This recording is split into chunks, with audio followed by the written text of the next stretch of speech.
All right, so we're going to go ahead and call Senate Committee on Revenue and Economic Development to order. Madam Secretary, please call the roll. Senator Buck. Senator Dunyate. Senator Severs-Gansert. Senator Spearman. And Chair Neal.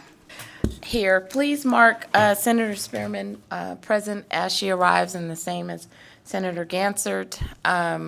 We have two bills today and a presentation. We're going to hear SB 181 first, and then we will go to the presentation and then SB 96. So I will call Senator Pezzina to the table.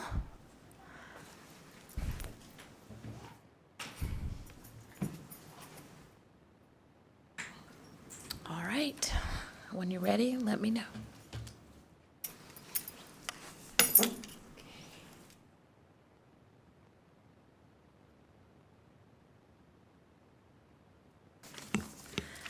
Good afternoon, Chair Neal, Vice Chair, and members of the Senate Committee on Revenue and Economic Development. For the record, my name is Julie Pezzina, representing Senate District 12 in Clark County, and I'm here with you today to present Senate Bill 181. Thank you so much for having us. For a little background on this subject, as all of you know, the state of Nevada, through the Governor's Office of Economic Development, offers a variety of incentives to entice qualifying companies to come do business here in the state. This includes sales tax abatements on capital equipment purchases, sales and use tax deferral on capital equipment purchases, and abatements on personal and modified business taxes, among others. In 2013, with the passage of Assembly Bill 61, the legislature initially approved shifting the authority to approve partial tax abatements from the Director of the Governor's Office of Economic and Development to the Board of Economic Development for abatements totaling $250,000 or more. Based on a review of the legislative history, this change clarified who and at what level abatement should be approved. In the last decade, as more and more businesses sought to do business here in the state, the threshold for approving tax abatements has created some inefficiencies in GOED's operation and in the work of the board. So in summary, and this will be one of the shortest bills I suspect that you see, Senate Bill 181 before you today will increase the threshold from $250,000 to $500,000. Increasing the executive director's approval threshold will assist GOED in streamlining its processing measures while maintaining a deeper focus on larger applicants and those projects in the pipeline. It will also shorten the time period in which small businesses and targeted industries can proceed with their relocation and expansion plans. As you've all seen, it's a very, very short bill, so with that, I would like to turn it over to my co-presenters to provide additional testimony. We have two here today. First, we'll be hearing from Tina Quigley, the President and CEO of the Las Vegas Global Economic Alliance, and second, James Hum, the Director of Public Policy and Government Affairs with GOED. Thank you so much. Thank you, Senator. Thank you, Madam Chair and committee members. It's a pleasure and honor to present to you today. We appreciate Senator Pezzina for bringing this bill forward. For the record, my name is Tina Quigley. I am the CEO of the Las Vegas Global Economic Alliance, or LVGEA. It's one of the state's 8 regional economic development authorities. Our role, along with the Nevada's Governor's Office of Economic Development, or GOED, is to diversify our economy for the betterment of Nevadans. We do that by encouraging entrepreneurship, recruiting new businesses, and coordinating the economic development activities among our local governments throughout the Greater Vegas region.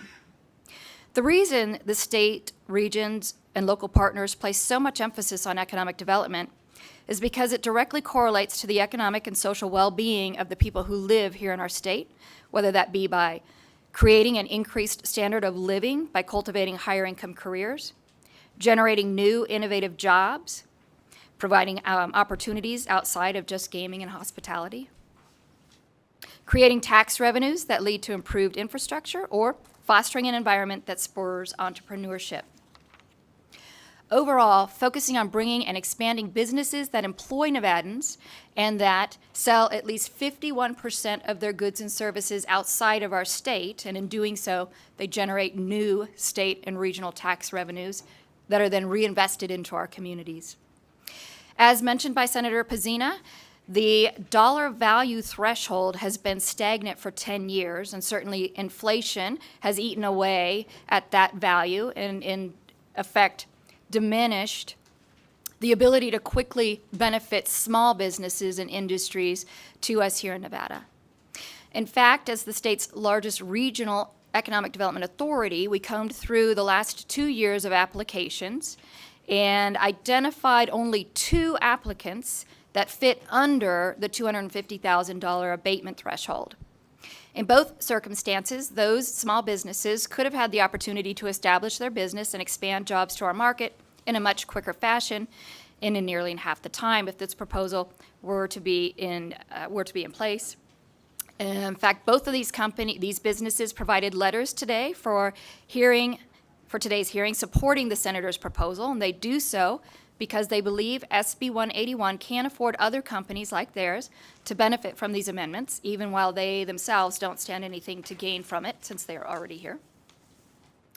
Additionally, in Southern Nevada, we are increasingly challenged, and I know you all know this, in competing for those employers who can bring quality, innovative, and high-paying careers to our region, and this is due to a number of factors. One is at this point, lack of developable land that is ready to be developed, challenges with talent and workforce and really preparing the right workforce skills for those jobs, and as Nevada affords among the least amount of competitive economic development incentives when compared to its neighboring states here in the southwestern United States, even despite our favorable tax climate.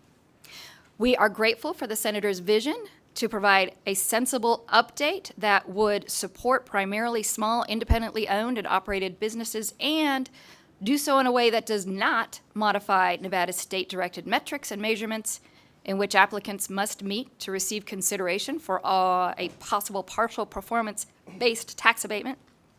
It also does not change the period of time in which GOED is afforded to thoroughly vet and approve abatement applications. And it does not change the state-directed clawback provisions in place for applicants who do not meet the legislated performance milestones. Nor does it preclude these businesses from presenting to the GOED board during a forthcoming meeting, even if that applicant recently received approval. What this proposal does do is update the threshold number to meet today's current costs of doing business. Time is money in business, and especially for smaller businesses. SB 181 affords the state to have a tool to aid Nevada's economic development work, and we're fortunate to have the opportunity to work with Senator Pezzina and her bipartisan co-sponsors of this bill. Thank you. Chair Neal and members of the Senate Committee on Revenue, thank you for this opportunity to testify on the merits of SB 181. For the record, my name is James Hum, and I am the Director of Public Policy and Government Affairs for the Nevada Governor's Office of Economic Development. I'm honored to be here today with Senator Pezzina and our partner Tina Quigley, the President and CEO of the Las Vegas Global Economic Alliance. As you have just heard from the Senator and President Quigley on the benefits of this bill, I will keep this brief. I will say that I'm fortunate to work with an incredible team under the leadership of Director Burns and the Governor. We spend our days focused on the core mission of this agency, which is to bring good-paying jobs to Nevada via diversified industries. This bill will assist us in expediting that mission, as the small businesses that qualify for these partial abatements can enter the Nevada market sooner and begin spending money on equipment, land, and/or leases, and it also allows them to start the hiring process to get people employed sooner at stronger wage rates. We are proud of what we do, and we will always remain diligent in our work to continue to diversify Nevada's economy. In this particular case, it'll be assisting smaller businesses and not only coming to this state, but being given every chance to thrive, succeed, and do so in an expeditious manner. Thank you for your time, and we welcome any questions or thoughts you might have. Thank you for that. Members, any questions? Okay, so I do. Thank you. So in terms of the information that was put on the record, how many expected projects do you think will come through with this increased cap of 500K? I actually don't think that would impact necessarily initially the number of projects. We have a pipeline currently, and then as President Quigley and the other members of the RDAs kind of start filtering through. James Hum for the record. Go ahead. Thank you for that. Because it's my understanding, I guess, that there were some projects that had potential, but, because of the 250, weren't allowed to proceed. So I guess what I was really trying to get at is, do you expect them to come back to the table right? And to seek approval now with the 500. I don't know that I can answer that without truly taking a look at the pipeline that we've got right now with our business development team, but we can get back to you on that. I can tell you that when we went through the 2 years' worth of data, a little less than 30% of the applicants would have been able to be under the 500,000. They would have been higher than 200,000, but under the 500,000. So in that window that we're talking about. Okay, thank you for that. Senator Duniat? No? You just answered the question. All right, Senator Spearman. Thank you, Madam Chair. So I just had one, and forgive me if it's so pedestrian and shows my unintelligence, shall we say. So the businesses that could have done it but weren't at that 250,000 threshold, with new businesses coming in, there's an economic ecosphere that will be created because of new businesses, primary, secondary, tertiary. Have we calculated what that might look like? No, we haven't, but you're right. And that's not a pedestrian question. Even economists struggle with that. Julie Pazina for the record, and I believe that a study was done showing the pipeline from the last 2 years, and the number jumped from around 2.8% of projects to around 35% of projects could have potentially qualified over the last 2 years, though of course I don't know what's in the pipeline right now.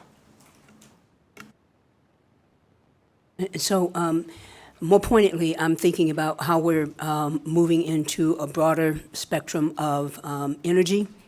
For every one job that's created in that industry, we're talking about 8 to 10 jobs. And so those 8 to 10 jobs have to be housed somewhere, and initially, it's usually in a small business. And so that's the purpose of my question. If we can get there, then that also helps us as we look forward in terms of workforce development and what other infrastructure needs to be in place as we look at building out economic diversity. Just a question and maybe a comment.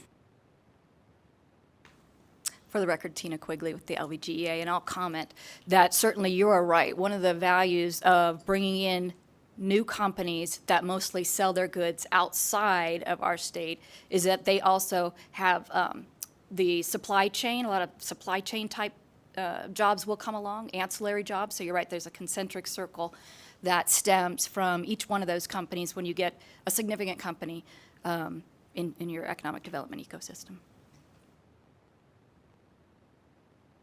So then my next question would be, has there been any forethought given to some of the smaller chambers of commerce, Urban Chamber, Latin Chamber, Women's, LGBTQA, all of those chambers of commerce, and then bringing them inside those concentric circles so that they can begin to do outreach to those businesses and grow their own as well? So, Tina Quigley, for the record, with the LVGEA, Las Vegas Global Economic Alliance, and I can let you know that our team is creating, resurfacing something called the Council of Chambers, wherein we'll be convening the chambers that are chartered in the greater Vegas region for exactly that, so that we can keep them apprised of the companies that are looking to locate here and the companies that are locating in the region, so that they have access in terms of understanding those businesses' needs. And if I might add, James Hum for the record, at GOED, we meet with all of the chambers at least monthly, and in some cases every 2 weeks, to keep them apprised of everything that's going on, and especially just to use Tina as an example, the incredible companies that they bring in, and we'll continue to do that, and then as well as the SNEC. That's our goal. Senator Gansert.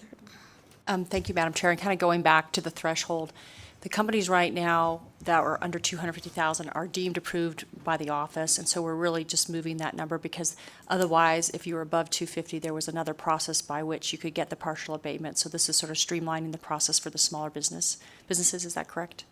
James Hum, GOED, for the record, yes, that is correct. Okay, so they were eligible anyway. It was just the process by which they were approved. James Hum, for the record, yes, that is correct. And then also these, we will still notice all of these companies as well because we're very proud of these that we work with our partners on. So all of these will still be shown in their entirety in front of the board every time the board meets. Great, thank you. Yes.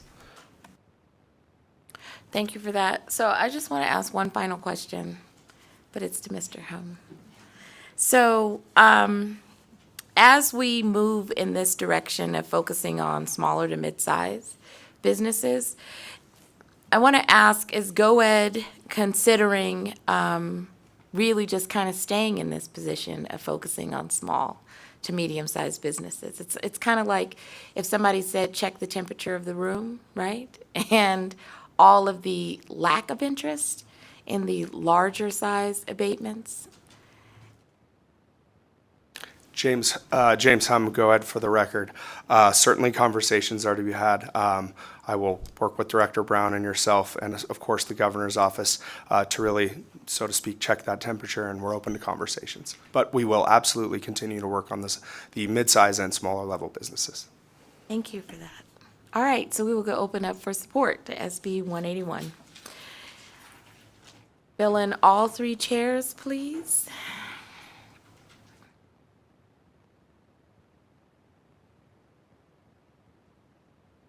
Yes. All right, Secretary of State Aguilar. Good afternoon, Chair Neal and members of the committee. For the record, I'm Cisco Aguilar, Secretary of State. As a board member of the Governor's Office of Economic Development, and my role as Secretary of State is to promote a robust, diversified, and prosperous economy in Nevada. This is done by supporting business expansion, retention, and encouraging entrepreneurship, and attracting new businesses with the intent to create well-paying jobs. Economic development plays a strong role in building a strong quality of life in our communities. Southern Nevada is extremely competitive with Phoenix, and we must take advantage of sensible proposals like the one being presented by Senator Pezzina. Thank you for your time. Good afternoon, Chair, members of the committee. For the record, Nick Vanderpool with Flynn Judici Government Affairs here today on behalf of the Northern Nevada Development Authority, which represents the Sierra region of Nevada, Carson City, Douglas County, Lyon, Mineral, and Story County. And we appreciate Senator Pezzina bringing forth Senate Bill 181 and appreciate the conversations with the LVGA and GoEd on this matter. We support. Good afternoon, Chair and members of the committee. For the record, my name is Dylan Keith, Assistant Director of Government Affairs for the Vegas Chamber. As the largest and broadest business-based organization in Nevada, we are proud to have a large majority of our membership as small businesses. The Chamber supports small business as the backbone of the Nevada economy, and we thank the bill sponsor for bringing this important issue to light. The cost to do business has increased, and this legislation will mitigate some of the challenges that small businesses face as they work to expand and create more career opportunities for Nevadans. We also believe in the mission of the Governor's Office of Economic Development and support the streamlined process that is granted to the office to directly support our local economy through the proposed amendment. With the passage of this bill, Nevada's businesses will have greater opportunity to grow, create careers for Nevadans, and create a larger benefit to Nevada's economy. Thank you to the sponsor again and for working with the LVGEA to bring this bill forward. Thank you, members, for your time, and we ask for your support on this bill. Are there any other individuals sign in for support for SB 181? Fill in the chairs. And then I will go down south. Thank you, Chair Neal and members of the committee. My name is Emily Osterberg, Osterberg. I'm here on behalf of the Henderson Chamber of Commerce to testify in support of SB 181. The Henderson Chamber of Commerce has more than 1,800 members, with roughly 85% of those being small businesses. As written, SB 181 would streamline incentives and help encourage and support economic development in Nevada, especially for small independent businesses. These investments will help create quality, good-paying career opportunities for all Nevadans. We are in strong support of this bipartisan legislation and urge the committee to support it as well. Thank you.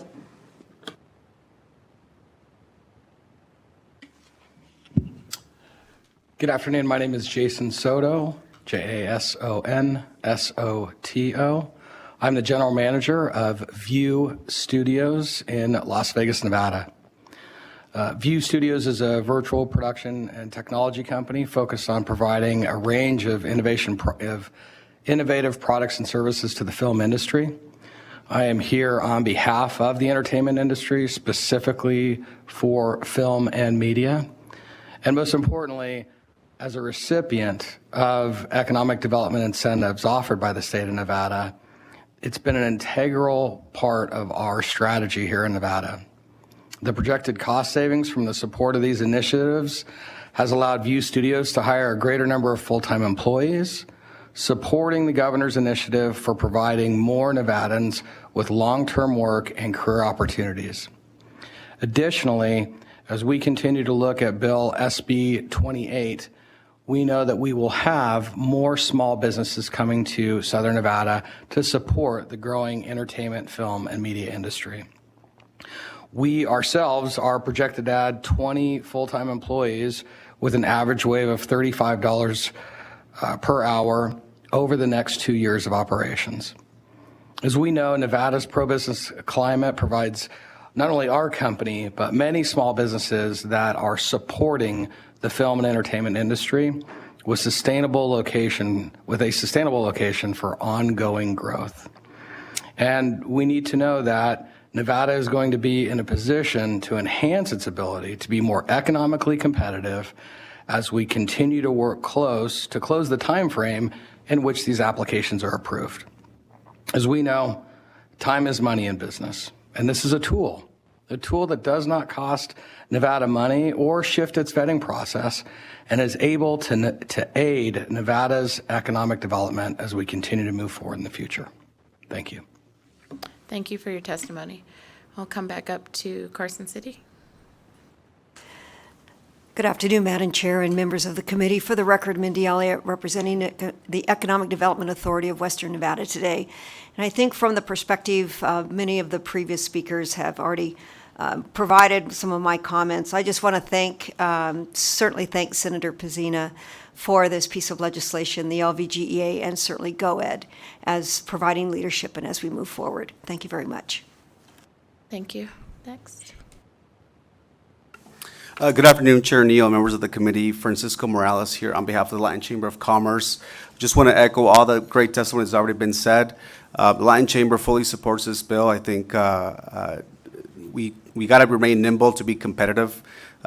We've seen a lot of small and mid-sized companies turn and go to another state or not choose Nevada, sometimes because of the process that it takes to get some of these abatements, partial abatements. And again, just want to echo the fact that to continue to be competitive, we've got to be nimble, we've got to be quick, and the Latin Chamber of Commerce fully supports this legislation. Thank you. Good afternoon, members, Madam Chair, members of the committee. Nicole Rourke, representing the City of Henderson. We're here to support SB 181 and its efforts to streamline existing tax abatement programs that support economic diversification efforts through the state, helping Nevada small businesses grow while providing an incentive for new businesses looking to relocate to Nevada.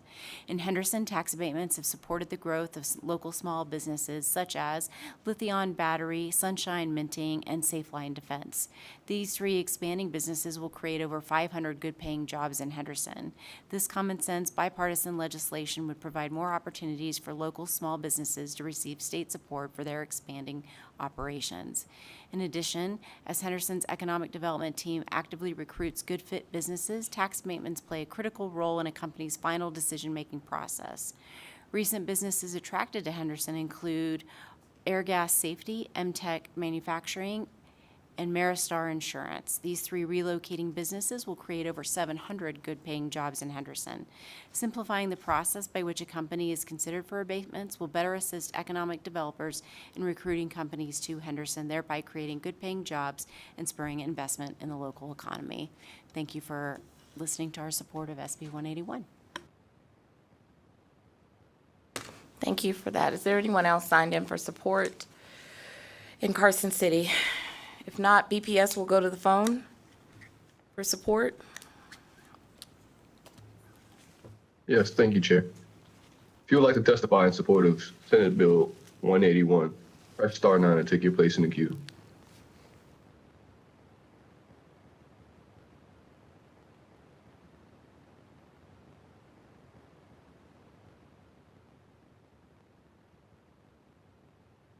Chair, we have no callers willing to testify in support at this time. Thank you for that. So we will go to, is there anyone signed in for opposition to SB 181 in Carson City? Is there anyone signed in opposition down south for 181?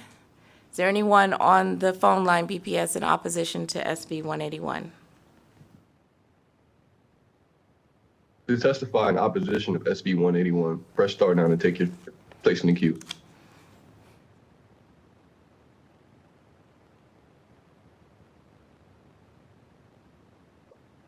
Chair, we have no callers willing to testify in opposition at this time. Thank you for that. That means they're here for the other bill. All right, so any closing remarks, Senator Pacina?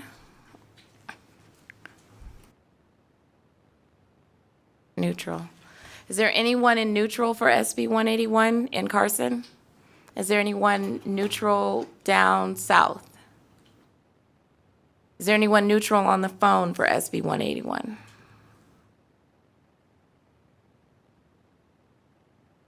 To testify in neutral of SB 181, press star 9 to take your place in the queue.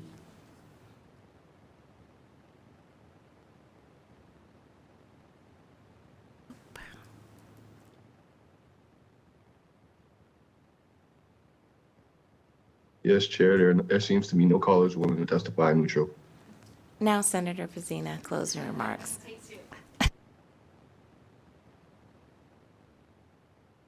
Julie Pazina for the record, and I know you knew I needed my steps for the hour. Thank you.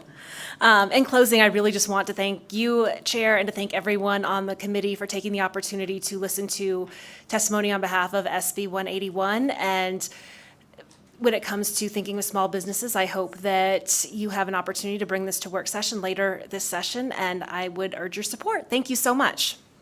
Thank you. All right, so we will close the bill hearing on SB 181, and we will open up for the presentation.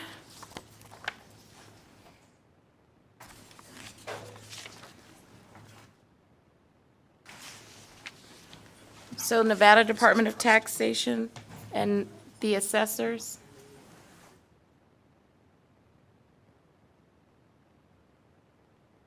So is the Nevada Assessor Association down south? Okay. Are you with the assessors or, okay. How are you guys going to tag team this? Brianna's going to go first? Okay. So Ms. Johnson, we'll go ahead and have you start.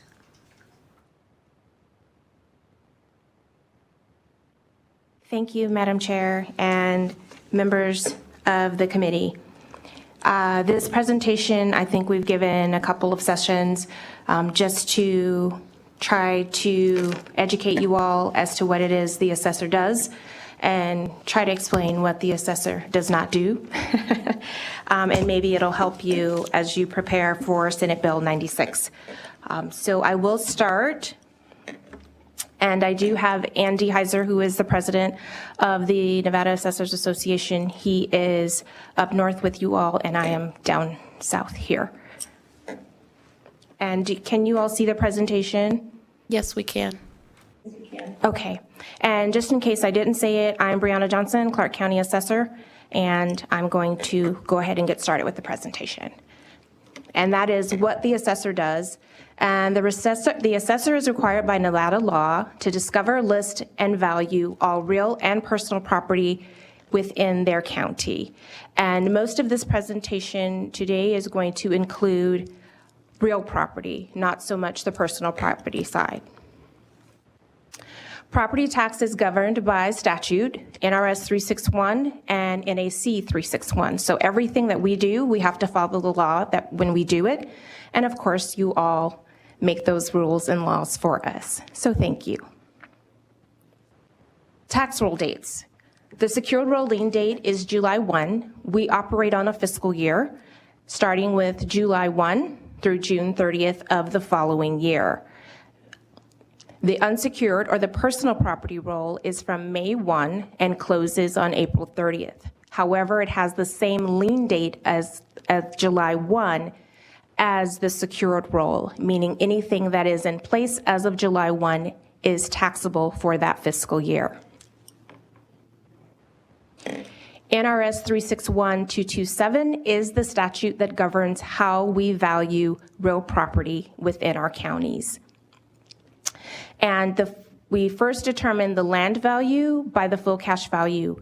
Vacant land is valued based on the use to which it may vacant land by considering the use to which it may fully be put, any legal or physical restriction upon those uses, the character of the terrain and the uses of other land in the vicinity, and improved land consistently is valued consistently with the use to which improvements are being put. Any person determining the taxable value of real property shall appraise any improvements made on the land, subtracting the cost of replacement of new improvements, all applicable depreciation and obsolescence. And depreciation is calculated at 1.5% each year, max 50 years, or max depreciation percentage of 75%. Now this gets us to our property valuation formula. Land value, as in the previous slide, is based on the market value of the land. RCNLD, or replacement cost new less depreciation, is the improvement value which we are mandated to calculating using a cost method, and we are mandated to use the Marshall and Swift manual. We add those two together, which is the land value and the improvement value, or the RCNLD, gives us a total taxable value. And what we use the total taxable value to do is to test that value to the market, because by law, we are not allowed to exceed market value. So our total taxable value is our testing value. Once we have determined we haven't exceeded the market value and our taxable value is good, then we apply the assessment ratio, which is 35%, to that value, and that gives us our assessed value. And the assessed value is the value that the taxes are then calculated from. So if we have, for example, a taxable value of a residence at $250,000, we test it to the market and we are not exceeding, we then multiply that by 0.35, which gives us $87,500. That is the value that your taxes are calculated on. We, in turn, send that value down to the treasurer, and again, the assessor's office values and the treasurer's office bills and collects those taxes. So we would send down to the Clark County Treasurer's Office, or any assessor or treasurer's office in the state, the assessed value, and they would multiply that by the tax rate, which is calculated by the department, and then that renders a tax amount for that property. So as an example, a $250,000 taxable value home would equate to about $2,868 in tax dollars. And this, as we go through the presentation, just so you are aware, this is the typical taxes for a brand new home that is not subject to the tax cap. And so we will go through that as we go through the presentation. Abatements.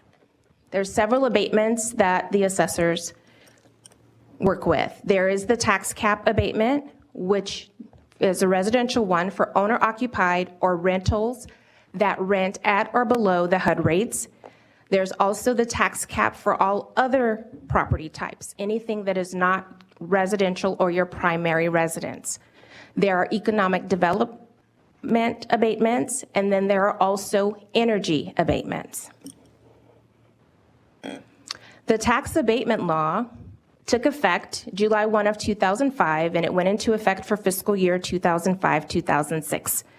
And it limits the amount that taxes can increase each year, not value. We value annually in Clark. Some other counties may not value annually, but we value annually, and that does not mean that your value can go up more than 3%.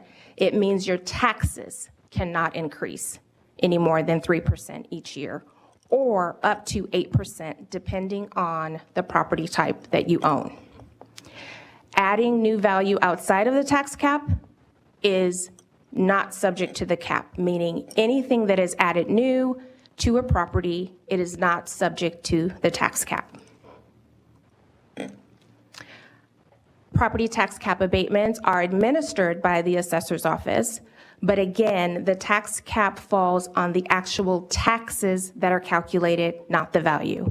And it is 3% on primary residences, 3% again on residential rental dwellings that are rented within the HUD rental rates, and it's up to 8% for all other property types. Now, here is an example of a property tax calculation. Of course, this again is partially the assessor's role and partially the treasurer's role. So just to give you an example, year one, brand new house being built has a land value of $65,000, has an improvement value of $185,000. There is no depreciation in year one because this is the first year that this home has been placed on the tax roll. That renders a total taxable value of $250,000.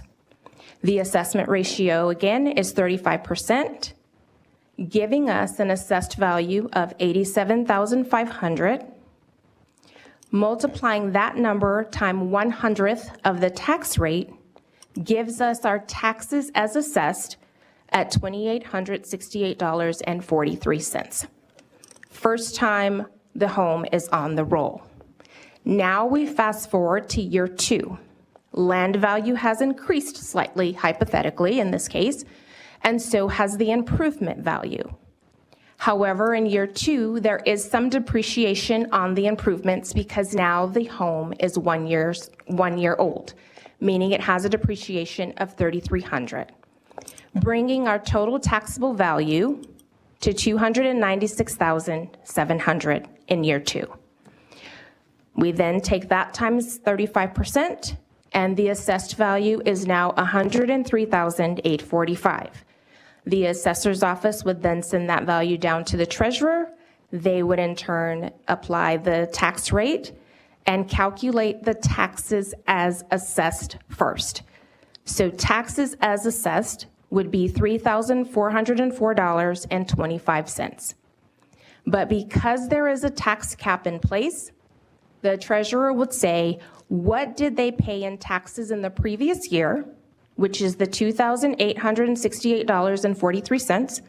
They will then take that times the 3%, which is in year two, $2,954.48, or if that property owner is at the 8%, it would be $3,097.90. Whichever abatement is appropriate, they would take the lesser of the taxes as assessed and the capped tax. So if someone has the 3% tax cap in year two, they would pay $29.54 versus the $3,404 that they would pay if there was no tax cap in place. If the property was a rental, not renting within the HUD rates, they would pay $3,097.90 instead of the $3,404 if there was no tax cap abatement in place.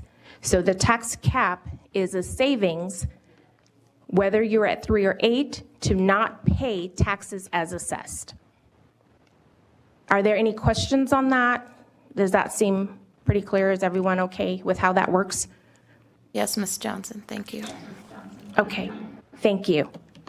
And then I believe in the treasurer's on the line because, again, not my purview, but any other exemptions or abatements or anything of that nature would come in after this calculation has been done. Historical tax caps for Clark. And this portion of the presentation is just to give you an idea that because there are 16 other counties in Nevada, that the tax cap percentages are not always the same because there is a secondary calculation that the department does. So looking at Clark's historical tax caps, if we go back to FY06, when the tax cap was first implemented, you can see for the first 6 years that everything was 3 and 8 from 06 to 2011. Then in 2012, part of this was probably due to the decline in the market around 2008, 2009, and so our overall assessed values started to fall. So when the state went to do their calculation, then when we hit FY12, you can see that the secondary cap, which is the orange line, was no longer at 8%, it was now 6.3%.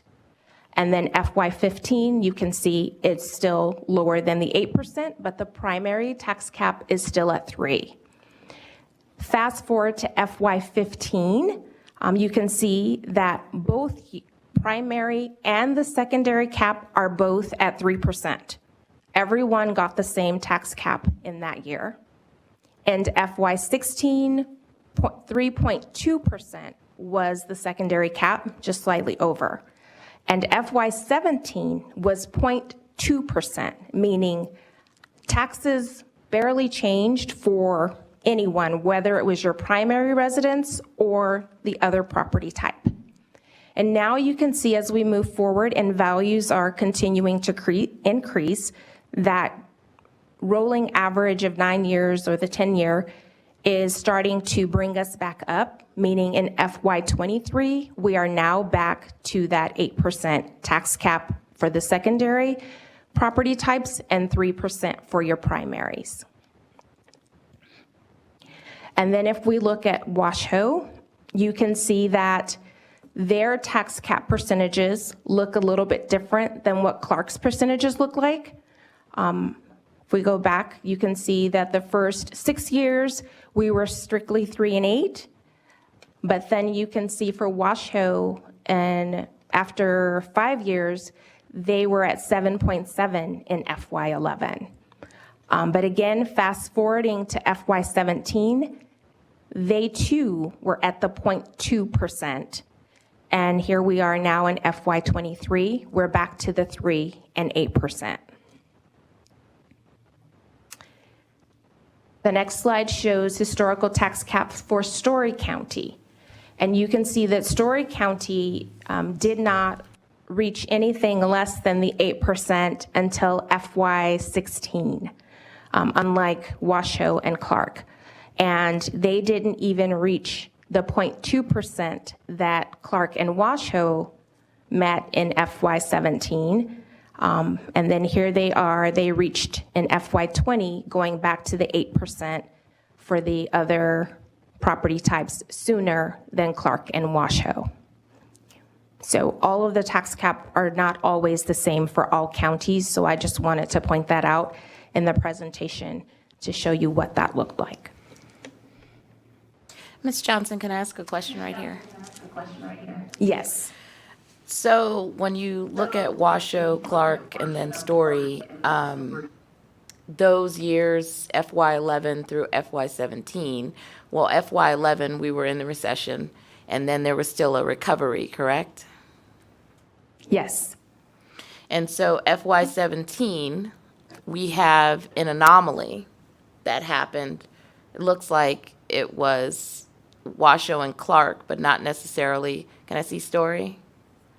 Not necessarily in Yes. Story, it was 2.9%. So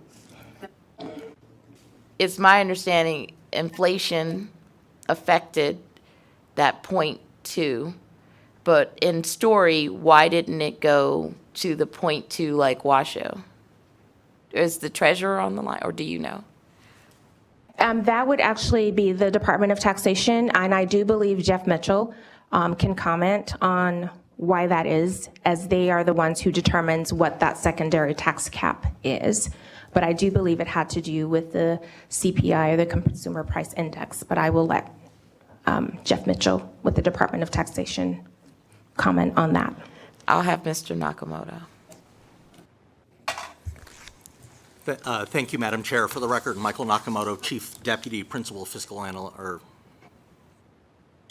Deputy Fiscal Analyst with Fiscal Analysis Division.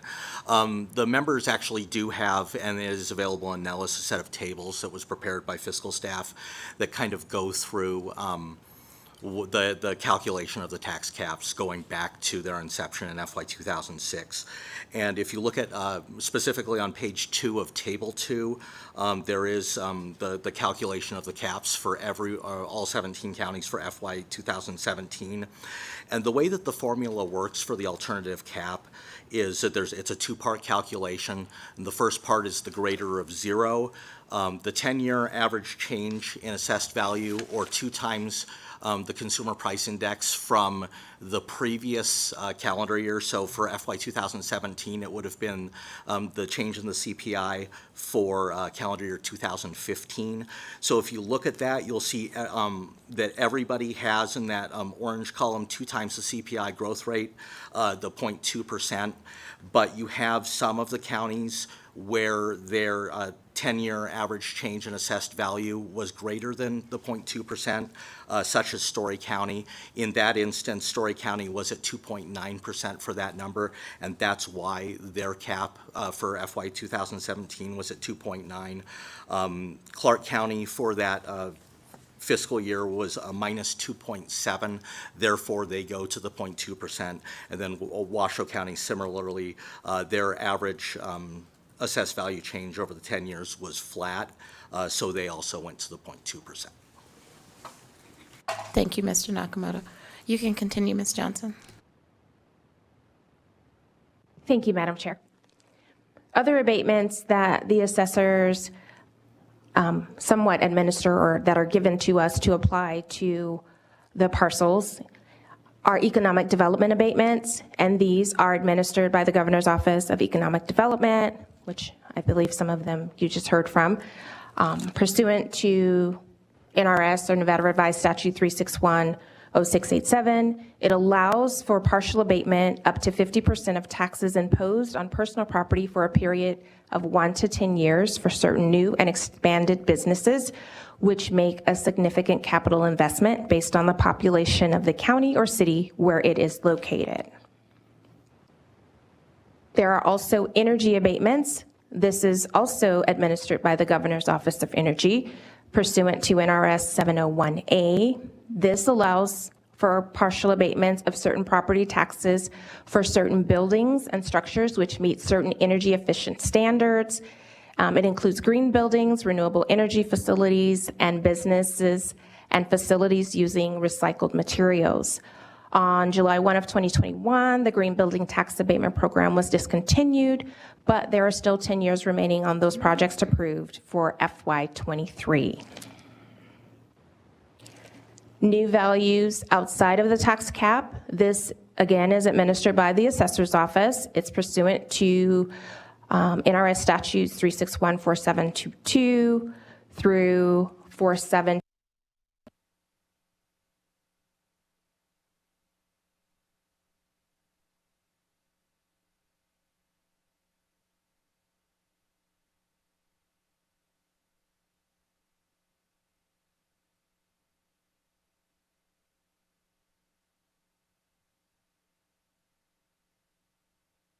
Attributable to any improvement to or change in the actual authorized use of a property. It includes new value from new construction, new subdivision parcels, or other new parcels, except those that qualify as remainders. There's new personal property accounts, new personal property assets on current accounts. Then we have exemptions that we administer. There's partial exemptions for surviving spouse, the blind, veterans exemptions, lodges and other charitable organizations can receive a partial exemption. We have full exemptions where for state lands, political subdivisions of the state, school districts and charter schools, pollution control exemptions, qualifying low-income housing projects, and churches and chapels are completely exempt from taxation. And then there's also the minerals tax. There's a net proceeds of minerals tax, net proceeds tax rate exceptions, and net proceeds distribution. And if you have any questions about the minerals tax, I believe Andy Heiser is down there, the president of the Nevada Assessors Association, to speak on this slide if you have any questions.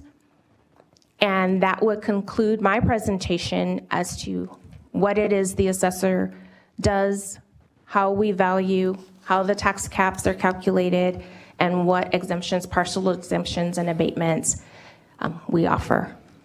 Thank you. Thank you. Thank you, Ms. Johnson. Any questions to Ms. Johnson? Okay. All right. Thank you for that. So. Thank you.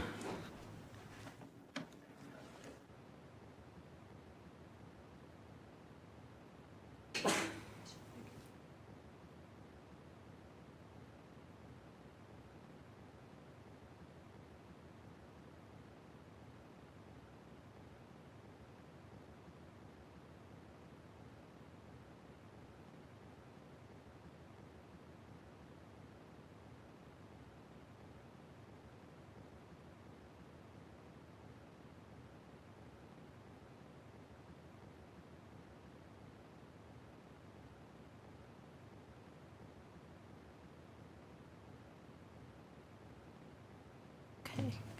Thank you. Go ahead. Thank you, Chair Neal. Jeff Mitchell for the record with the Nevada Department of Taxation. It's a pleasure to be with you this afternoon. Some of the slides that I will present are a little bit duplicative of the assessors, and so with your permission, I'll skip over those and streamline the presentation a little bit. Thank you. Established by Nevada Revised Statute 360.010, the Nevada Tax Commission consists of 8 citizens appointed by the governor. In addition, the governor is an ex officio, non-voting member of the Nevada Tax Commission. Each commissioner serves an initial 4-year term and can serve more than 1 term. The Nevada Tax Commission meets about 8 to 10 times a year to hear appeals, review and hold public hearings on regulations, and pursue other such actions as are necessary for the operation of the Nevada Department of Taxation. With this, the Nevada Tax Commission has a regulatory authority governing the assessment process, and NAC 361 is quite comprehensive concerning the assessment process.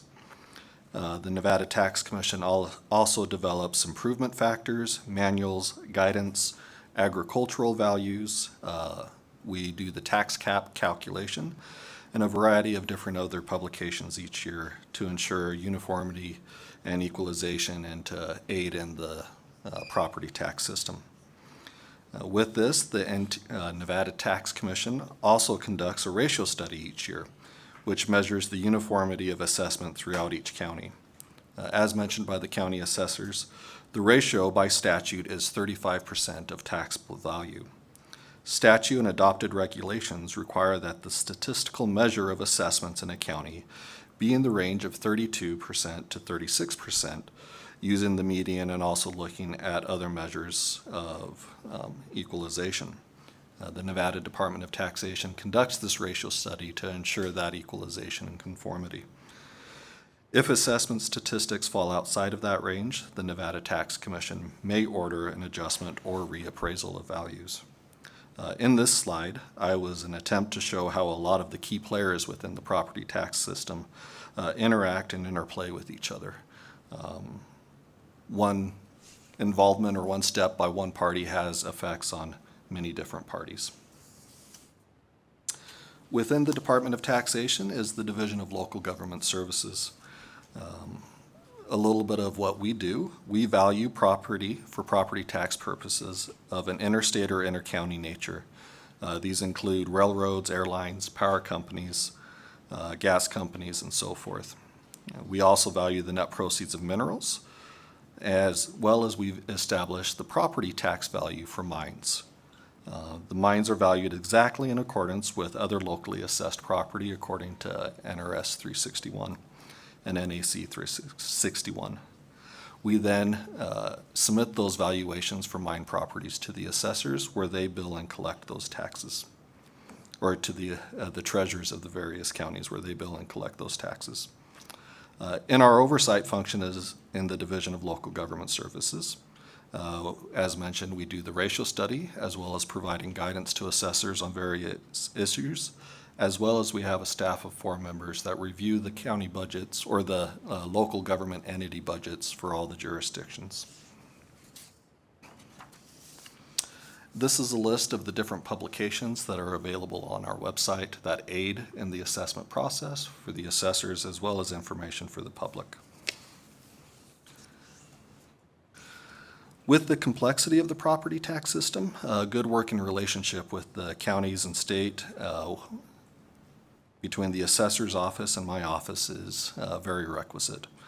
The county assessors have many reports that they report to the department, and many of these reports are due multiple times each year. On this note, I would just like to express and thank publicly the assessors for their professionalism as well as the job that they do in administering the assessments in their county.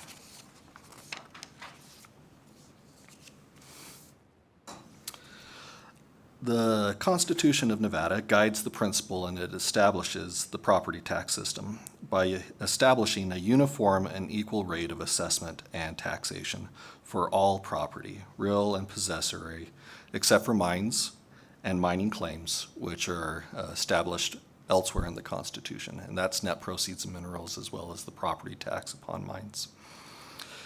With that, I will talk about some limits that are within the property tax system. The first limit is in the Nevada Constitution. It states and establishes the max tax rate or levy that is allowed, and that is 5 cents on $100 of assessed valuation.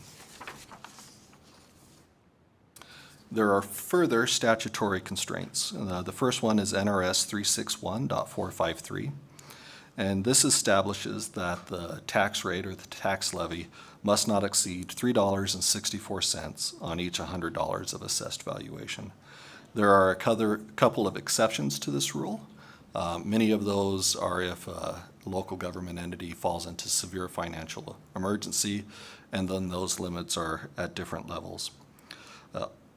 As well, there is 2 cents that the legislature can approve, often referred to as unofficially the state debt rate, that is outside the $3.64. So many times the true limit that the levy can reach is $3.66 on each $100 of assessed valuation. As also mentioned, the level of assessment that Ms. Johnson referred to is once a taxable value is established, the assessment is 35% of that value. This is one of the slides that I will probably move past and forward, as the assessors did a wonderful job of talking and establishing what the valuation and how that is set within the state, as well as the different exemption slides that are available. The list is quite extensive. With that, let's move one more. Thank you.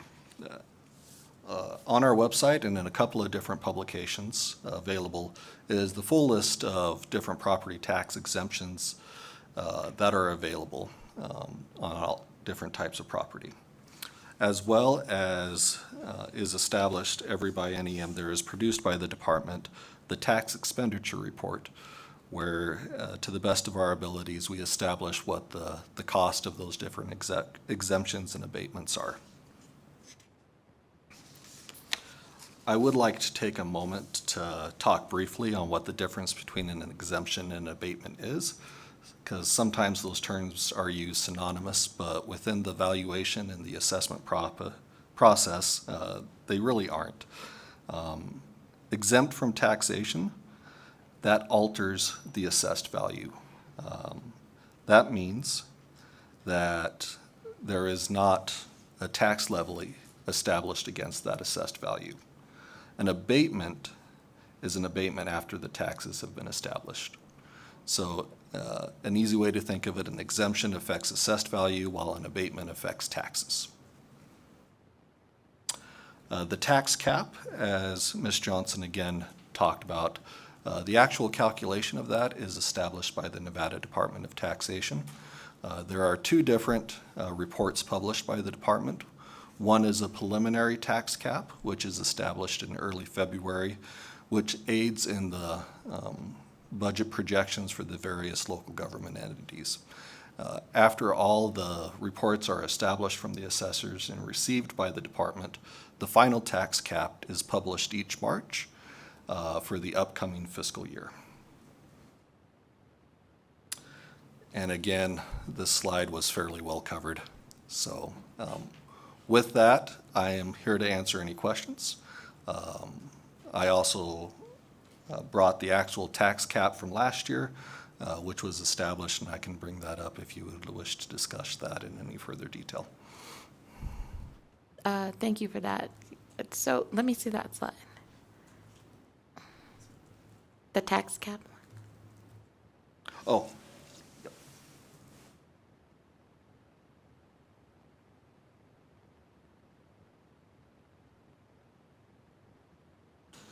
So this was the tax cap for fiscal year 22-23.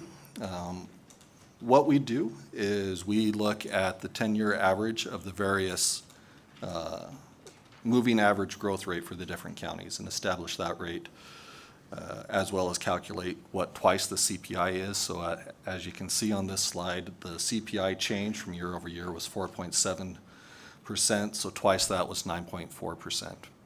We take the moving average growth rate for the county compared to twice the CPI and take the greater of those numbers.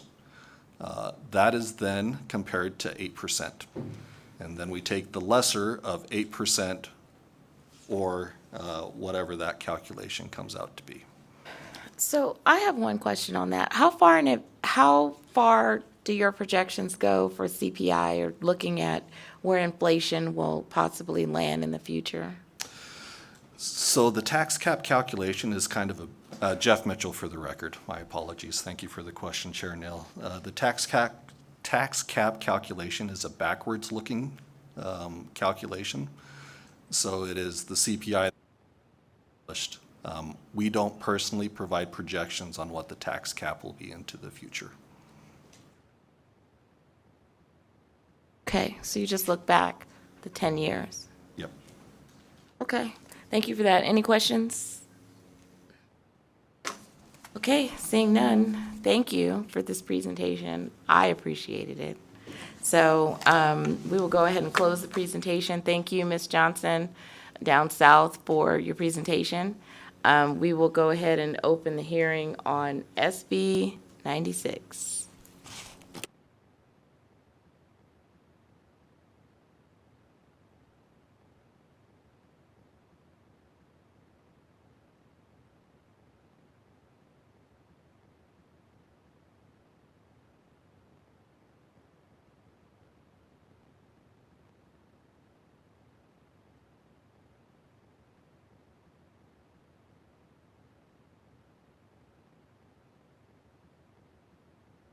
Okay. All right. Good afternoon, Senate Committee on Revenue. I am Senator Dina Neal, here to present SB 96, which was the interim revenue bill that came from the GISC, where we met while we were out of session. And so I just want to give a couple of comments on how SB 96 even came up. Number one, the first time this bill was presented was in 2017 by NACO. And we had a conversation during the interim about a couple of things. We talked about modernizing tax statute, and we also talked about stabilization of revenue going into the future. And so this was the conversation we had around SB 96, which was to talk about and examine where we were in terms of property tax and whether or not there was an opportunity to stabilize it. So at the time when we were having a conversation, interim revenue, we were having a conversation about, we just came out of COVID, right? We had the pandemic. And so that created a different kind of fiscal impact nationally and within Nevada. And then there was also a rumor at the time discussing, what about if we have a future recession? What happens when all of this federal stimulus drops out of the space and the actual real dollars that are generated by the states are in play? And what could we do in order to stabilize revenue, not only for local governments, well, particularly for local governments, but do an act of stabilization around property tax? And so this SB 96 is really set up to do that particular task. So when you look at, and you've seen the chart several ways, and you see the chart up here, which shows still by county, going year by year, what happened to be the anomaly that happened in 2017 as we were recovering from the recession that happened in 2011, which was created because of several things, loans, balloon mortgages, and several things that caused, I would say, issues within our Nevada economy. And so this particular bill is trying to, I would say, stabilize property tax revenue to prevent the anomaly that happened in 2017, which was the 0.02% occurring again. As we saw in the presentation that came before, the tax cap is 3 and 8. This bill basically says that it will be 3. And so when you look at Section 1, where it strikes out 0, basically it is just saying that the floor will be 3, not the mathematical 0. And so, and the bill continues to repeat that strikeout as you go through, basically saying that 3 will be the number in which we have the cap, and 8 will be the other side of the cap when we talk about non-primary residences and non-HUD related residences. So in essence, the bill was set up to stabilize revenue and make sure that the local governments, if a recession does come in the future, that they will not lose revenue, but they will actually maintain 3% all the time. And so that is simply what the bill does. And I will open myself up for questions. Thank you so much, Senator Neal. Do we have any questions from the committee members at this time? I don't think we do. All right. We will go ahead and, for this bill, move on to testimony. So just as a reminder, for those that would like to provide testimony for this bill, we will start first in Las Vegas. Oh, sorry, Carson City, then Las Vegas, and then we'll do virtual. As a reminder, of course, please limit your comments to 2 minutes each. And then if you have any additional comments, if you do end up getting cut off, please submit them to our committee secretary. So we're going to go ahead and start with anyone who would like to testify in support of Senate Bill 96. Please proceed to come forward.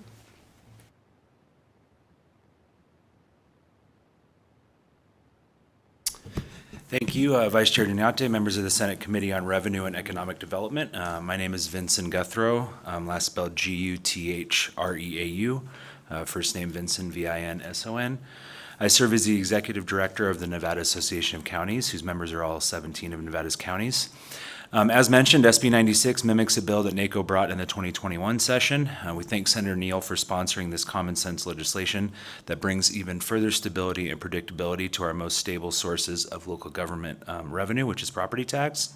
We believe that SB 96 helps local governments maintain our service delivery to our constituents, especially in times of recession or severe economic downturns. Local governments rely on stable sources of revenue to provide consistent local services to our communities. So again, NACO supports SB 96. We thank the sponsor for bringing this measure forward and the committee for hearing the bill. Thank you. Thank you so much. Before we proceed, I did want to mention that we're capping each support or each section of testimony, both support, opposition, and neutral, to 30 minutes each. So please proceed. Thank you very much. Nicole Rourke, representing the city of Henderson. I'll make mine very brief. We'd just like to echo the comments of our county colleagues and our support for SB 96. Thank you. Thank you, Michael Hillerby. On behalf of the city of Sparks, we will echo those comments as well. Thank you. Thank you so much. Anyone else in Carson City? Las Vegas? Virtually.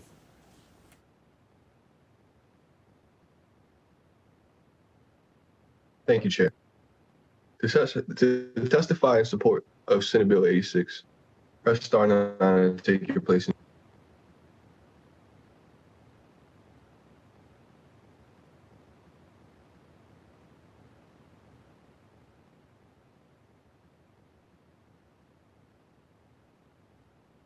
Again, to testify in support of Senate Bill 96, press star 9 and take your place in the queue.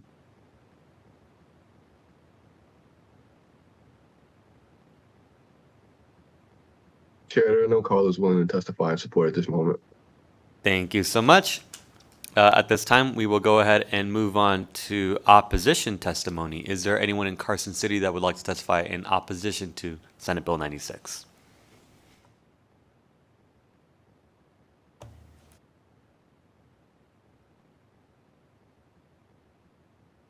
We'll start from this end side. Good afternoon, Vice Chair and Committee. My name is Lynn Chapman, and I'm the State Treasurer of the Independent American Party. In our platform, we believe we need to cut taxes and end the dollar-destroying inflationary policies. I'm starting with a question that I always start with about taxes. How much is enough? And the answer is there will never be enough. Everyone is struggling with higher prices on everything. Families of every sort are struggling just to put food on their table and keep a roof over their head. And now we are thinking of raising taxes on people's homes, and that's a good idea. There's a cap on property taxes for a reason. Retirees on a fixed income find it harder and harder to stay in their homes. Single-parent families and single people can't even look to buy a home with the higher prices of homes and the property taxes on top of that. Everyone is talking about affordable housing more and more. People are finding it difficult to even find a place to rent that's affordable. And now we're thinking of raising taxes. Families work all their lives to own a home and to have some security. Families are taxed out of their homes every year. I looked online before I came here, and on one list in the Reno-Sparks area, there are over 500 homes that are in foreclosure. I'm worried that this number is going to go up. Owning a home is an American dream, but government is turning our dreams into a nightmare by constantly raising property taxes. Making the cap on taxes at 3%, even when the prices of homes go down, the economy goes down, or we have another pandemic, that's going to cause more families to lose their homes. We need to find other solutions that don't always include raising the taxes. Thank you.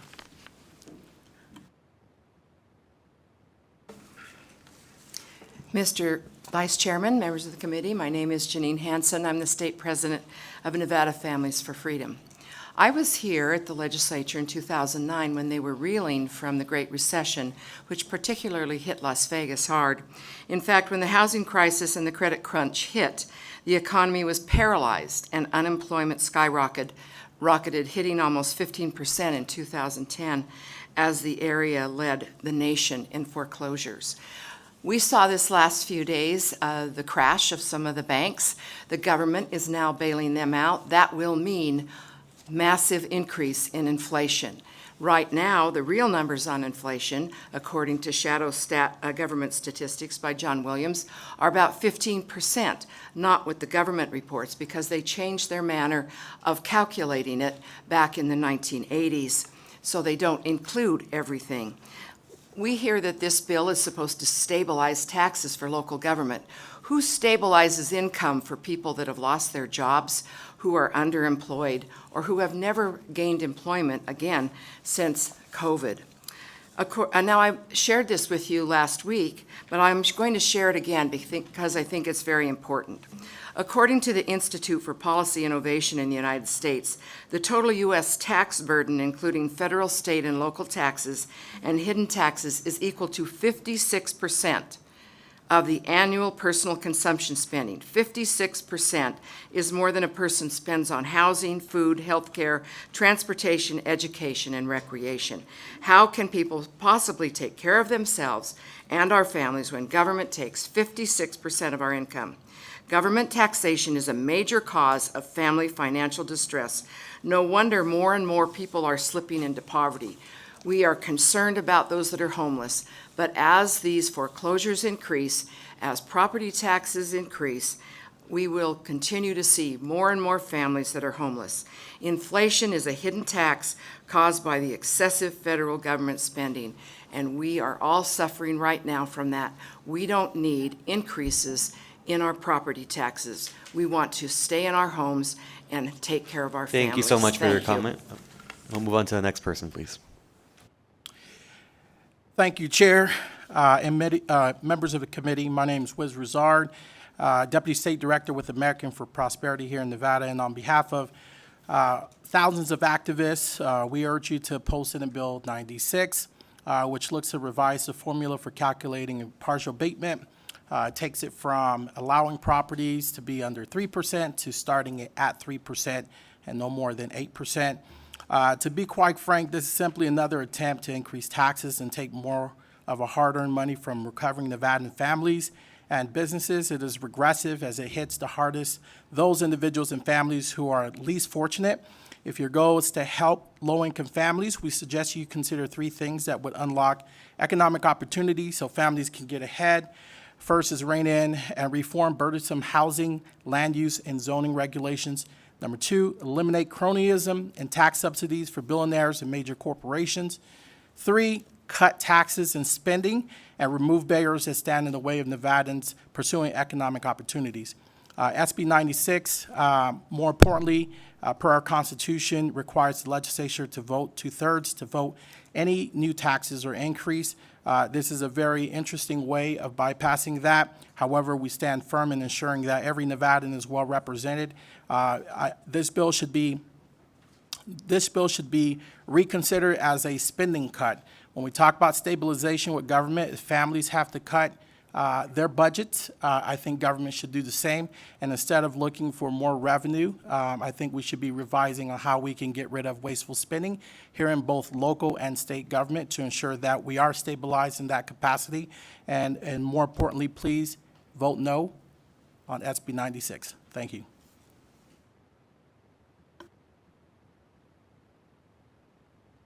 Hi, my name is Mary Ann Humphrey, and I just want to echo what the 3 people before me said about the property taxes and the increase, because not only for us, but for businesses, everything trickles down, and it increased costs for everybody.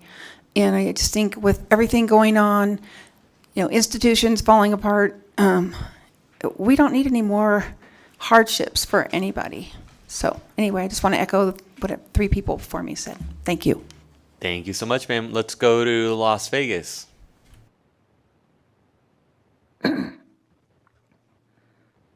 Hello.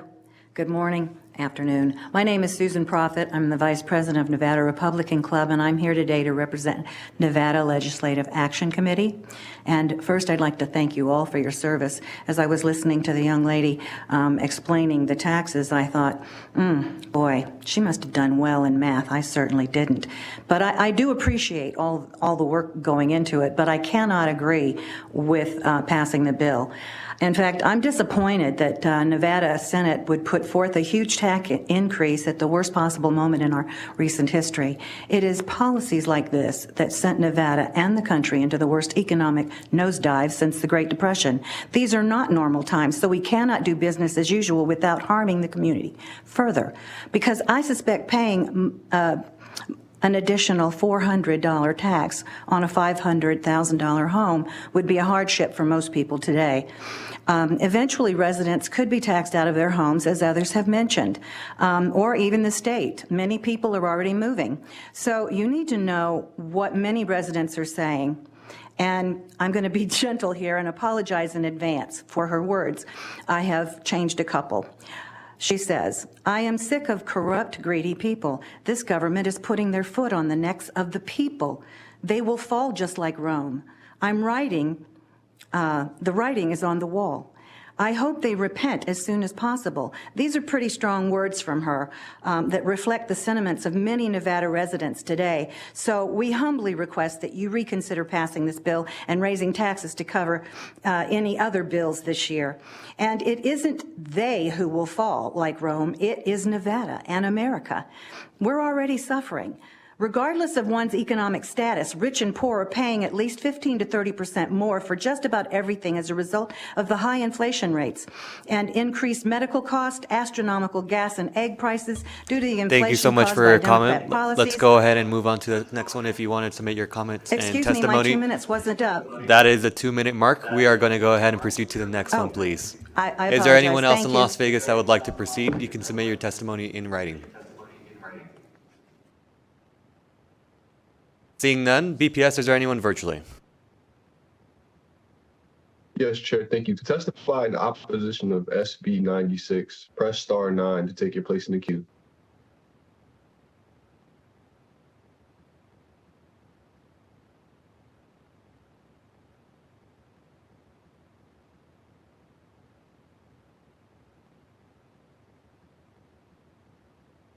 Hello.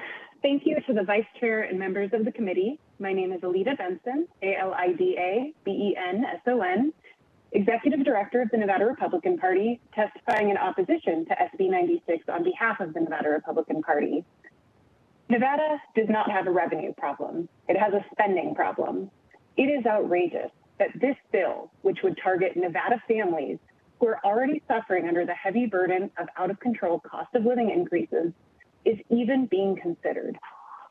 Our property taxes pay for a variety of things in our respective counties, including inflated employee salaries and 4-day work weeks. Take a look at school administrators who are not in the classroom. Their pay soars north of $300,000, and they receive paid Peloton bikes on the taxpayer dime. Or the Clark County Government Services, where countywide services are closed on Fridays, a luxury that the service industry in Nevada is not afforded, despite making up close to 40% of the jobs in Clark County. When a recession hits, local governments should do the same as taxpayers and cut their spending and their budget. A house is generally an individual or family's biggest investment. The only appropriate discussion should be about reducing property taxes and returning taxpayer money to taxpayers. We currently have a budget surplus. Why would any taxes need to be raised? This bill would increase burdens on families living the American dream. People do not want to be lifelong renters. They want to own their own home and build a legacy to leave their children.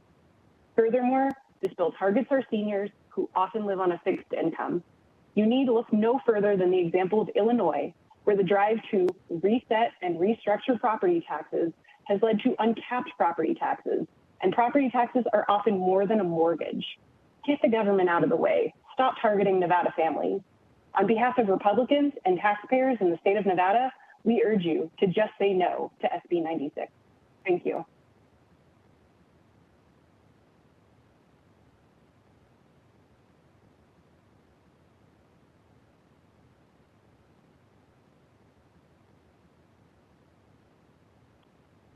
Good afternoon, Bob Russo for the record. I oppose Senate Bill 96, which would increase property taxes. The Nevada Globe stated in an October 14, 2022 article that, quote, inflation in Nevada has reached 16% and hitting Nevada households the hardest. Rising prices are costing Nevada households an additional $867 a month or $10,402 a year since January 2021. We are likely to see further rate hikes by the Fed for the foreseeable future, which equates to higher mortgage rates. Analysts warned in a March 1st Fortune article that rate hikes could reach 5.5%, even though rates are at a 16-year high. And this has been recently verified by Fed Chair Jerome Powell. The Daily Mail reported that in 2021, Americans spent more on combined taxes than they did on food, clothing, and health care. I believe that many Nevadans are unable to keep up with rising inflation and the increased cost of living. 63% of Americans are living paycheck to paycheck, while consumer debt continues to increase at an alarming rate.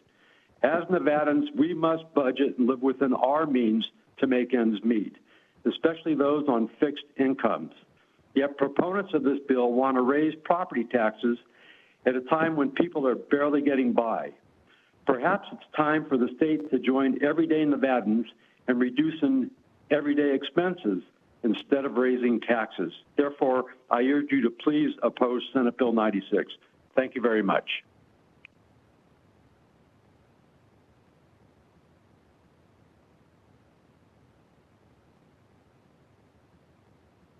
Hi, my name is Lisa Partee, Lisa, P as in Paul, ART as in Tom, EE. I urge you to vote no on SB 96. We need to learn how to not rely on federal dollars to be able to manage our finances for the government, for the state of Nevada. Get off of the federal dole and live on your earnings as we do in households. There's no way that we're going to guarantee that for any future emergency, you're not going to come back and do this again and again and again and again. We cannot afford any more property taxes, and all the arguments before me were just amazing. So please, no on SB 96. Thank you.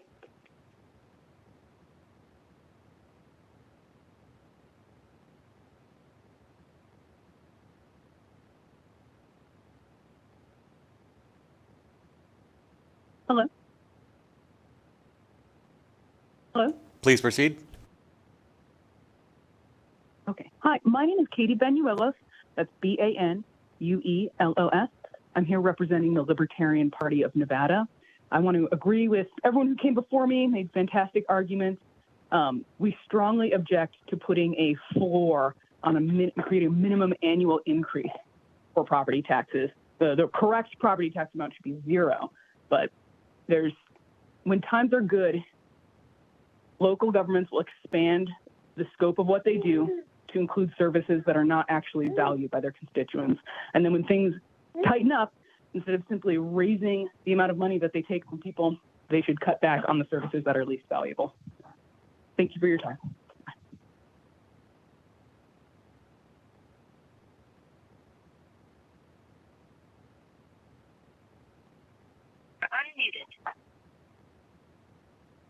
Good afternoon, Vice Chair and Committee. My name is Jim DeGraffenreid.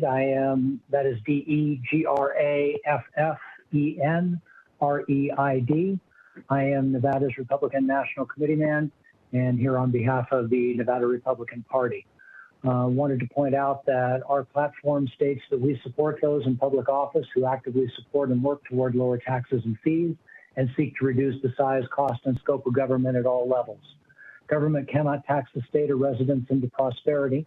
Residents of the state of Nevada are not undertaxed and state government is not underfunded. Our budget crisis, rather, is the result of years of overspending and mismanagement.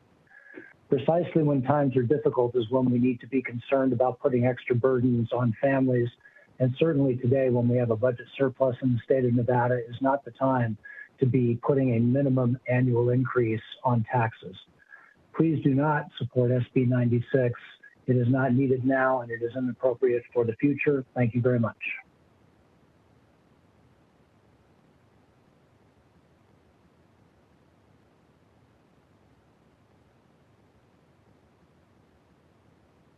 Hello, my name is Leslie Quinn, Leslie, last name Quinn.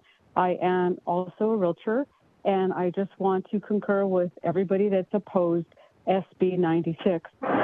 As a realtor, we're out there and we can see how people are purchasing.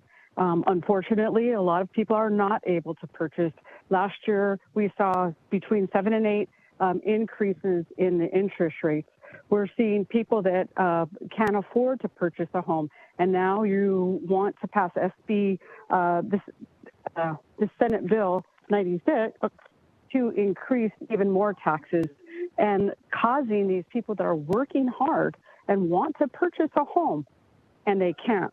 We saw last year where our personal homes were at a 3% tax rate, and we're inadvertently, there was a guffaw, and we were paying 8%.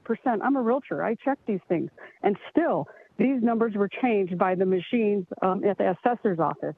What a shame. People need to know that they can afford to have the American dream. And how can they when more spending by government is trying to be put into place?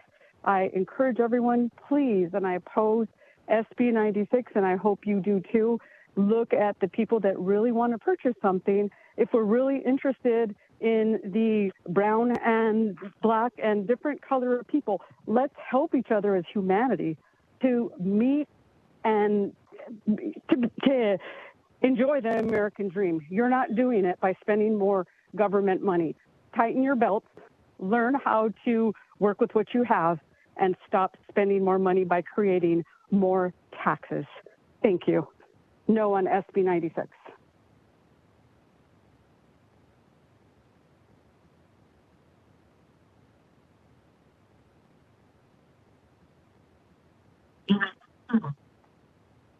Good afternoon. My name is Cyrus, C-Y-R-U-S. We're getting some rain out here in Las Vegas. I'd like to talk about the fact that I am opposed to SB 96. This seems to be more of a regressive tax, not progressive. The state and local taxation here is regressive. I'm wondering where's all these progressive organizations fighting against this. One reason why I oppose this is because we've hiked many taxes over the years. Sales taxes. We have, put taxes on commerce tax, marijuana. The list goes on. Whatever happened to these taxes? Can we get a report? And there are some good arguments about raising taxes, but why are we doing this tax? What about hiking gaming taxes? We pay one of the lowest gaming tax rates in the country. We just had a bank failure. You have all these wealthy people on Wall Street. Tax them. If you're going to raise taxes, lower other taxes. Make this something that makes sense so we don't just get gobbled up nickel and diming time after time. And you know what? You want to raise property taxes? Bring it on. Because you know what that's going to happen? If you look at all these states that have these high property taxes, like Illinois, their home prices struggle to go up.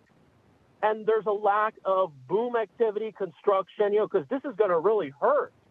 One of the things that's putting the Vegas economy, especially on life support, housing construction, a lot of people are going to stop moving here. The census and population and economic numbers are going to come up, and this is going to backfire really badly. Because, folks, remember, this economy here is not really diversified. Think about that. Thank you so much for your comment. So We'll you go wanna ahead do and this- move on to the next caller, please. You can submit your comments and testimony in writing. BPS, is there anyone else in opposition? One more check, Chair. If you have just joined us and would like to testify in opposition of SB 96, press star 9 or raise your hand in the Zoom window to take your place in the queue.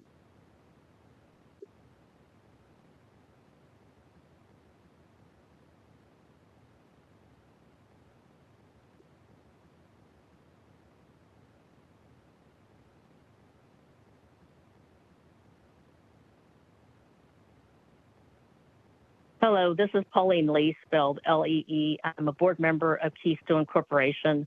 I urge you to vote no on SB 96. The mission of Keystone Corporation is to promote private sector job creation, reduce taxes, and promote responsible regulation.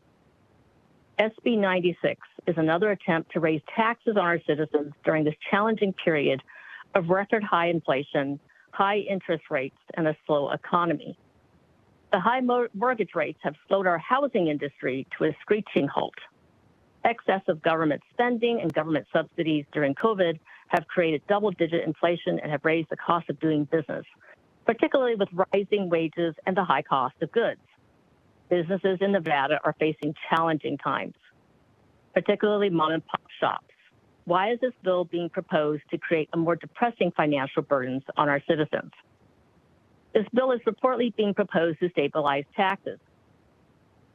Who is stabilizing our household income? Who is stabilizing the income and revenue of businesses? The better choice is to reduce spending by our local government. Instead of spending more, our local authorities need to spend smart. Finally, the state has a significant surplus of approximately $2 billion. There is no reason to impose higher taxation on our citizens when the government has sufficient funding.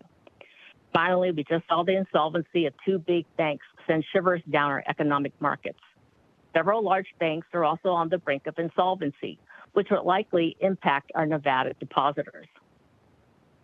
In the coming days and in the coming months, we will see how the bankruptcy or insolvency of Silicon Valley Bank will send shivers down our entire economy in the United States.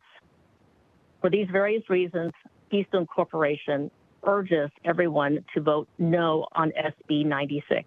Thank you. Chair, there are no other callers willing to testify in opposition at this time. Thank you so much. At this time, we'll go ahead and move on to neutral testimony. Is there anyone in Carson City? Anyone in Las Vegas? And BPS, is there anyone virtually? If you would like to testify neutral to Senate Bill 96, press star 9 to take your place in the queue.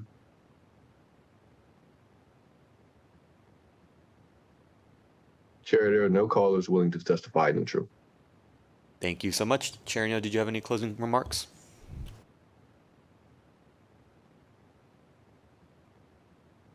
Thank you, Vice Chair Dunyate. So I want to make a couple of points. Number one, the bill does not actually increase the property tax rate. The cap is 3%. It's 3 and 8. It basically says that it cannot go below 3, and it is 3. It removes 0. And I also would like to put on the record that this was bipartisan when it came out of the Interim Revenue Committee. There were Republicans and Democrats that voted for the policy to move forward to come to the legislative session for 2023. I also want to refute the fact that this will affect a person buying a home because it has no relationship to them buying a home. A current tax cap is 3 and 8%. I think that this bill is the first property tax bill that has dropped out. And I appreciate the passion of the opponents to this bill. And maybe, what I'm saying is not being heard. And so I would like fiscal staff to put information on the record on whether or not this will actually be an increase to property tax, because sometimes, it's the messenger. And maybe if we switch the message, maybe it might be understood exactly what this bill is doing. If you would allow Mr. Nakamoto to address just the simple explanation of what SB 96 is actually doing. Thank you, Mr. Vice Chair, Senator Neal. Michael Nakamoto, Chief Principal Deputy Fiscal Analyst with Fiscal Analysis Division for the record. As a reminder, I am nonpartisan staff to the legislature through the Legislative Counsel Bureau. I am not here to support or oppose. I have just been asked by the chair of the interim JISC to provide some clarification on the bill. As drafted, Senate Bill 96 would only have a potential impact upon a property tax bill if the calculation of the alternative abatement cap under NRS 361.4722 is made in a situation where the consumer price index for a calendar year is below 1 or is below 1.5%, in which case there are instances where the alternative abatement could fall below 3%, in which case then the cap on single-family owner-occupied residences and eligible residential rentals would also fall to that same level. That is not contemplated at this time. I do not believe when the Department of Taxation does their calculations for the upcoming year that they will have a situation where any of the caps will fall below 3%. Looking at inflation calculations or forecasts going forward for the next several years, this is not something that is contemplated, or at least in the information that I'm seeing. That does not mean that it would not happen, but the only instance where a property tax bill could potentially increase is in a situation where the inflation rate falls below 1.5%, and then the assessed value would be down below that rate as well. Thank you, Mr. Vice Chair. Thank you, Mr. Nakamoto, for your neutral comments. And so with that, I leave it up to the Senate Committee on Revenue to decide what is in the best interest of the state of Nevada in terms of When you look at the past history from 2006 to now, there were several data points put in the record around where we were at a negative number, and that was caused by a recession. And considering that if we ever are faced with a crisis in the future, stabilizing revenue and making sure that we can pay for services in the state of Nevada is also a very important agenda. This bill is not going after single-family residences or affecting anyone's ability to buy a home. And so I thank you for hearing this bill, SB 96, and appreciate your time. Mr. Vice Chair. Thank you so much. Senator Spearman? Yeah, if I could just make a statement. I think there was a misunderstanding in terms of how SVB, Silicon Valley Bank, is going to recover. And I just want to read from the FDIC's website, because I know a lot of times people don't understand when you read that little thing on the side of the window when you go up to make a deposit, said covered by FDIC. The FDIC deposit accounts are insured because it's funded by premiums. And also, I'm sorry, before that, the FDIC is not a government agency. It's independent of the government. The FDIC is funded by premiums that banks and savings associations pay for deposit insurance. It does not receive any congressional appropriations. And I just wanted to put that on the record. Thank you so much. I think that was to clear up some of the sentiments that were mentioned today. At this time, we will go ahead and close the hearing on Senate Bill 96, and I will go ahead and turn it over back to Chair Neal.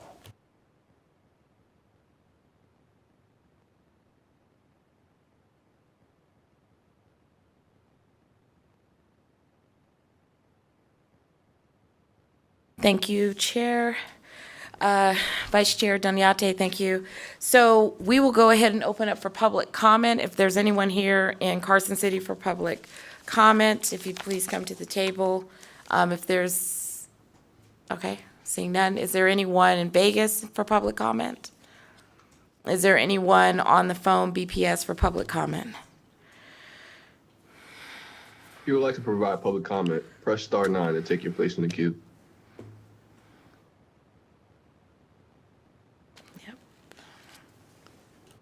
Chair, the line is open and working, but there is no one to provide public comment. Okay, thank you for that. So we will go ahead and adjourn the Senate Committee on Revenue.